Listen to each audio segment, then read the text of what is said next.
Hey guys, welcome back to my channel. मेरा नाम है सलोनी और मुझे किताबें पढ़ना बहुत पसंद है। तो आज जिन 3 किताबों के बारे में मैं बात करने वाली हूँ वो 3 किताबें कहीं ना कहीं अगर आप लड़की हैं और अपने 20s में हैं, मिड 20s या अर्ली 20s में, तो मुझे लगता है कि आपकी पर्सनालिटी, आपके थॉट शेप करने में बहुत हेल्प करने वाली हैं। और मैं ये किताबें पिछले 3-4 साल के स्पैन में मैंने ये पढ़ी हैं और मैं इनको रीड करती रहती हूँ टाइम टू टाइम। और तो चलो पहले किताब के बारे में बात करते हैं। तो जो पहली किताब जिसके बारे में मैं बात करने वाली हूँ वो आज से बहुत सालों पहले लिखी गई है, 1869 में, जो लिखी है जॉन स्टुअर्ट मिल ने। जॉन स्टुअर्ट मिल का नाम मैंने पहली बार तब सुना था जब मैं अपने ग्रेजुएशन में थी। मैंने पॉलिटिकल साइंस से मेजर किया है, तो आप अगर पॉलिटिकल साइंस के स्टूडेंट हो तो आपने इनका नाम बहुत सुना होगा। इन्होंने पहली बार लड़कियों को वोट देने के हक़ में भी बात करी है इंग्लैंड में। और जॉन स्टुअर्ट मिल ने ये इंग्लिश में लिखी है, द सब्जेक्शन ऑफ वुमेन, अपनी वाइफ के साथ मिलकर। उनकी वाइफ का नाम मुझे नहीं याद आ रहा, बट मेरे पास इसका हिंदी ट्रांसलेशन है, स्त्री और पराधीनता। तो इसका हिंदी ट्रांसलेशन किया है संवाद प्रकाशन ने, और ट्रांसलेशन किसने किया है? हाँ, ट्रांसलेशन किया युगांक धीर ने। तो ये जो किताब है, इस किताब में जॉन स्टुअर्ट मिल बहुत ऐसी बातें करता है जो आज भी बहुत ज़्यादा रेलेवेंट हैं हमारे समाज में, स्पेशली थर्ड वर्ल्ड कंट्रीज़ में। तो इसमें एक कोट है, मैंने लिखा है, हाँ, तो कोट है कि पुरुष अपनी स्त्रियों को एक बाध्य गुलाम की तरह नहीं बल्कि एक इच्छुक गुलाम की तरह रखना चाहते हैं। इच्छुक भी नहीं, पसंदीदा गुलाम की तरह रखना चाहते हैं। इसलिए उनके मस्तिष्क को बंदी बनाए रखने के लिए उन्होंने सारे संभव रास्ते अपनाए हैं।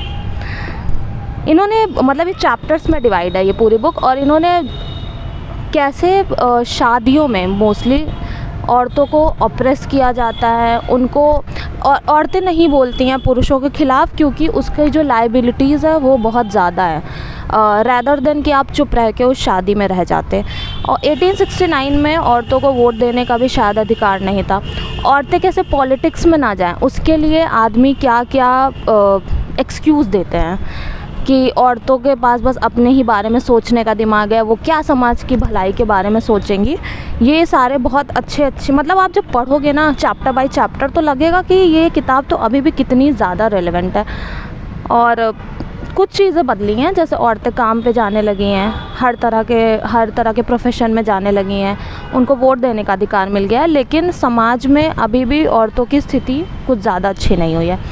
तो आई थिंक अगर आप अपने अर्ली 20s में हो तो ये किताब आपकी थिंकिंग शेप करेगी, आपको सोचने पे मजबूर करेगी कि एज अ गर्ल आप कहाँ हैं, अभी भी समाज में कहाँ एग्जिस्ट करते हैं। और लड़कों को भी पढ़नी चाहिए, सिर्फ लड़कियों के लिए नहीं है, बट स्पेशली लड़कियों के लिए मैं रिकमेंड करूँगी कि ज़रूर पढ़नी चाहिए।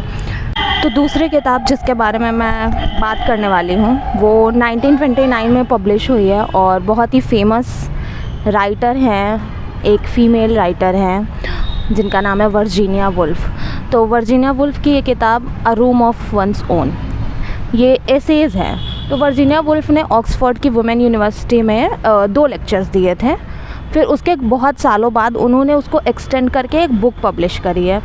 और इस किताब में इतने अच्छे कोट्स हैं, मतलब कि ये ऐसे अब जब पढ़ोगे, रुको मैं तुमको कोट सुनाती हूँ। तो द फर्स्ट कोट, सबसे पहला कोट ही वही है, हाँ, ये वाला बहुत इंटरेस्टिंग है। If Shakespeare had a sister as talented as be, would she have got the same opportunities to develop her skills. तो उन्होंने बोला कि अगर शेक्सपियर की एक बहन होती तो क्या इस टाइम पीरियड में, 1929 की बात कर रहे हैं, पुरानी बुक की बात हमने कब की? 1869, काफ़ी साल बीत गए, फिर भी औरतों की स्थिति में कोई ज़्यादा सुधार आया नहीं। तो क्या अगर शेक्सपियर की बहन होती तो उनको सेम अपॉर्चुनिटीज़ मिलती समाज की तरफ से, जैसे क्या पता मतलब उतनी ही टैलेंटेड होती तो क्या वो भी लिख पाती फ़िक्शन जितना शेक्सपियर ने लिखा। तो वो ये बात करती हैं। फिर वो, अच्छा, मेरे को बहुत एक इंटरेस्टिंग फैक्ट पता चला कि जब Jane Austen pride and prejudice लिख रही थी तो औरतों को अलग से कमरे नहीं दिए जाते थे लिखने के लिए, तो वो एक कॉमन हॉल में ही लिखती थी जहाँ पे लोगों का शोर होता था। इतने शोर के बीच में उन्होंने प्राइड एंड प्रेजुडिस लिखी है। तो वो ये बात ही वही है, ये इस पूरी बुक में कहा ही गया है कि अगर एक औरत राइटर बनना चाहती है तो उसके पास एक बेसिक चीज़ जो होती है, अपना कमरा तो होना ही चाहिए ना यार। उस टाइम पे औरतों को लिखने के लिए अपना कमरा नहीं दिया जाता था। ये औरतों का लिखना इज़ मतलब पब्लिकली ही लिखती थी औरतें, जहाँ तक मुझे पता है। एमिली ब्रॉन्टे, उन्होंने बहुत सारे ऐसे फीमेल ऑथर्स की बात करी है, जेन ऑस्टन, एमिली ब्रॉन्टे की, कैसे वो पब्लिक रूम्स में लिखती थी, मतलब जो उनके घर का लिविंग रूम होता था जहाँ पे गेस्ट आते जाते रहते थे, लोग बैठ के चाय पीते थे, वहाँ पे उन्होंने वो किताबें लिखी हैं, वो क्लासिक किताबें लिखी हैं। तो अगर औरतों को सोचिए और ज़्यादा मौका मिलता तो वो क्या लिख सकती, मे बी आदमियों से अच्छा ही लिख पाती। एक और बहुत अच्छा कोट है, मैं वो भी पढ़ूँगी। वुमेन लिव लाइक बैट्स और owls, labour like beast and die like worms.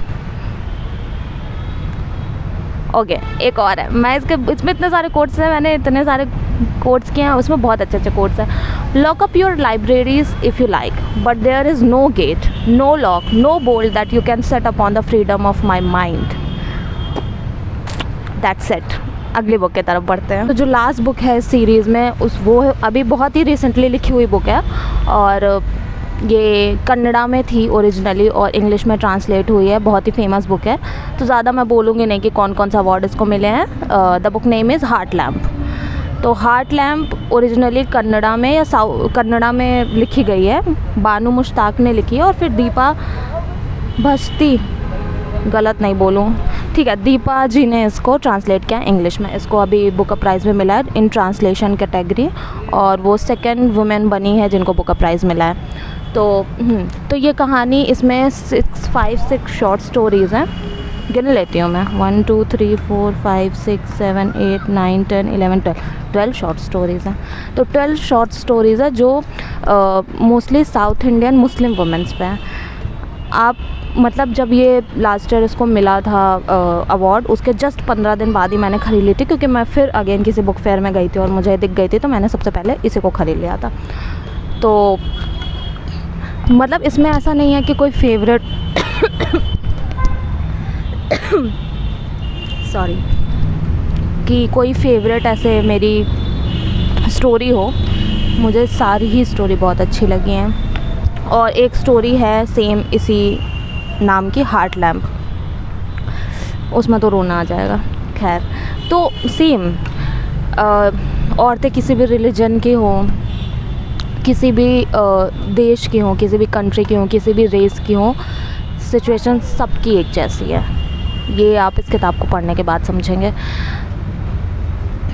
जो लास्ट वाली जो स्टोरी है उसका नाम है ओ लॉर्ड ना, ऐसे ही कुछ है, एक second,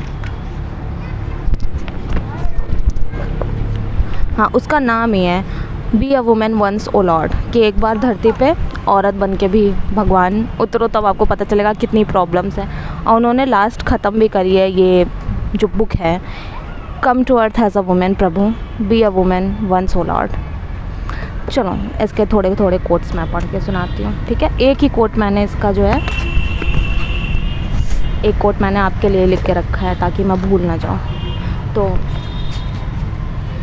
It is said that a woman does not have a permanent house.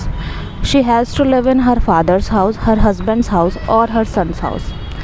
तो ये कहते हैं कि औरत का कोई अपना घर नहीं होता, या तो वो अपने पापा के घर में रहती है या तो अपने हस्बैंड के घर में रहती है, और जब उसके हस्बैंड मर जाता है तो अपने बेटे के घर में। फिर एक और कोट है जिसमें बोलता है कि औरत की जो डोली आती है वो शादी करके उसके ससुराल आती है, और उसकी अर्थी ही ससुराल से जाती है, वो खुद नहीं। आई थिंक वो तलाक़ के बारे में एक स्टोरी थी। अच्छा, तलाक़ बहुत इजी दिखाया जाता है मुस्लिम कम्युनिटीज़ में, बट इसमें इतना इजी है नहीं। हर एक कहानी में आपको ये मतलब ये का है, तलाक़ के बारे में है, बट फिर भी औरतें तलाक़ नहीं दे पाती क्योंकि उनकी कंडीशन ही नहीं है ना इकोनॉमिकली कि वो अकेले अपने बच्चे को रेस कर सकें। और आदमी हमेशा बच निकलते हैं, क्योंकि समाज में मतलब समाज आदमियों के लिए बहुत ज़्यादा लिबरल है। तो आप ये पढ़ना, ये वाली स्टोरी मैं ज़्यादा नहीं बताना चाहती कि फिर आपका इंटरेस्ट ख़त्म हो जाए, बस शॉर्ट स्टोरीज़ है। ये भी है कि शायद उसको पहली शॉर्ट स्टोरीज़ है जिसको बुक प्राइज़ मिला है ट्रांसलेशन में, वो भी। तो ये पहले यूके में पब्लिश हुई थी और फिर ये इंडिया में पब्लिश हुई है, क्योंकि इंडिया में पहले सिर्फ कन्नड़ा में अवेलेबल थी, जब इसको अवार्ड मिला उसके बाद ये इंग्लिश में ट्रांसलेट हुई, आई थिंक ट्रांसलेट पहले हो गए थे, मतलब पब्लिश हाँ बाद में।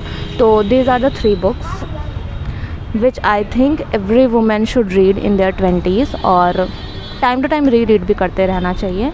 ऐसा नहीं है कि सिर्फ यही 3 बुक है, मेरे पास सिर्फ यही 3 बुक है। बुक्स तो बहुत अच्छी हैं, राइटर्स बहुत अच्छे हैं, फेमिनिस्ट राइटर्स बहुत अच्छे हैं, जो अभी मैंने ज़्यादा एक्सप्लोर नहीं किया है या ज़्यादा पढ़ा नहीं है। तो रैदर देन आप किसी इंसान की ऑनलाइन बात सुनने से अच्छा अपने थॉट्स खुद बनाओ और खुद सोचो, विच इज़ बेटर। तो मिलते हैं अगले वीडियो में।